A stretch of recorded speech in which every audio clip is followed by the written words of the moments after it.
Did you know? The Japanese release of Donkey Kong Country has many differences from the international release, and these differences can be seen the moment you start up the game. The Japanese version has a completely redone title screen with artwork taken right from the Japanese box art. Unlike the international version's tiled title screen, which only allowed for a total of 16 colors per 8x8 tile, the Japanese title screen is rendered in an 8-bit color depth mode. This allowed for 256 colors on screen, resulting in a much higher quality image. This version also adopted changes to several enemies. In all other versions of the game, the Rock Croc enemies are invulnerable to any sort of move, but in the Japanese version, they can be killed by DK's hand slap attack when curled up into a ball. Interestingly, this would later be possible in the Game Boy Advance version of DKC. Another change is that it now takes Diddy Kong 2 hits to kill Manky Kongs. The first hit will make Manky Kong flinch with a single frame of his death animation, pushing Diddy back, much like with the Clump and Army enemies. The Japanese version also has numerous changes made to levels, most of them making the game easier, with things such as extra DK barrels added and enemies that were either repositioned or removed altogether. A rather obscure change that was made is in the Blackout Basement level. The Japanese level stays dark for 46 frames and is illuminated for 77 frames, compared to the international version, which is 62 frames for both light and dark.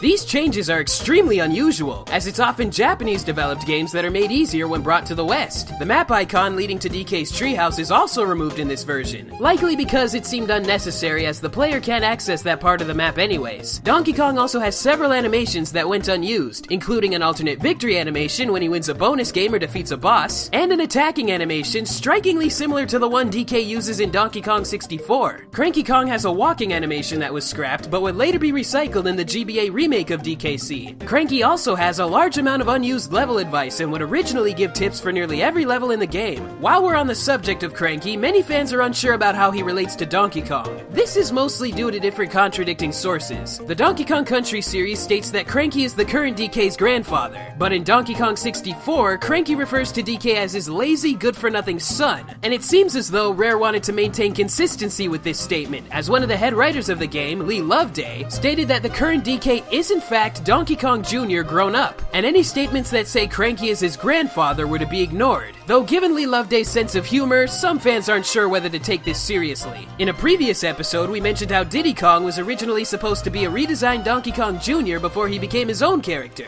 Rare originally wanted to name him Dinky Kong before they settled on the name Diddy. Dinky Kong would later become Kiddy Kong's Japanese name, and much like Diddy, Kiddy went through several different names before his was finalized. Some of the names suggested were Baby Kong, DJ Kong, and Tiny Kong. The name Tiny Kong would be given to another Kong character introduced a few years later.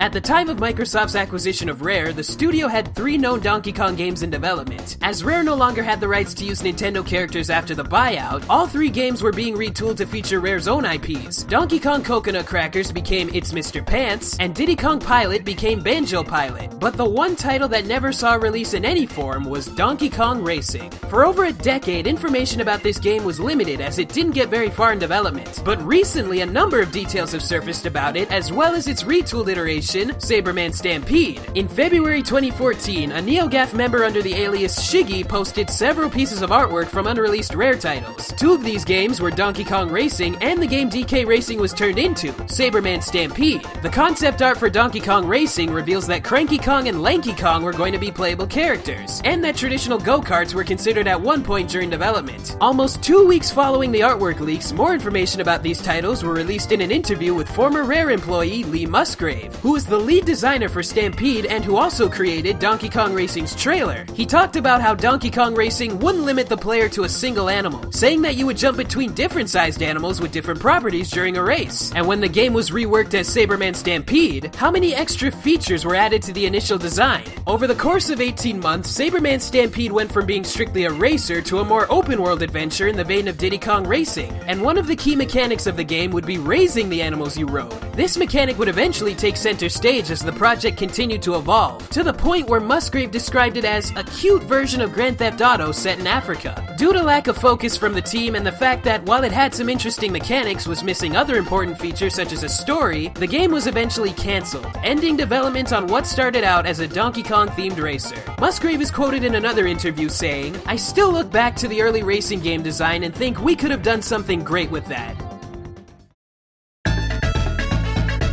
Shortly after Rare finished work on the GBA port of Donkey Kong Country 3, they thought about making an all-new DKC for the Nintendo DS, as they felt like they had a good amount of experience with handhelds after porting the trilogy. However, it was merely a thought they had, and they decided that making an all-new game on hardware they were still learning about wouldn't be the best idea, choosing to tread familiar ground by porting Diddy Kong Racing instead. Also, considering that Rare was owned by the competition, Nintendo may not have felt comfortable having them revive a franchise they themselves owned. Eventually, Donkey Kong Country 4 would become a reality in the form of Donkey Kong Country Returns, which was released exactly 16 years after the very first DKC. Both games were released in North America on November 21st, and the games that made up the trilogy would also be released in late November. The newest addition to the series, Tropical Freeze, was slated for a November release in 2013, but was pushed back to February 21st of the following year. The release date still holds some significance, however, as 2014 marks the 20th anniversary of the Donkey Kong Country franchise.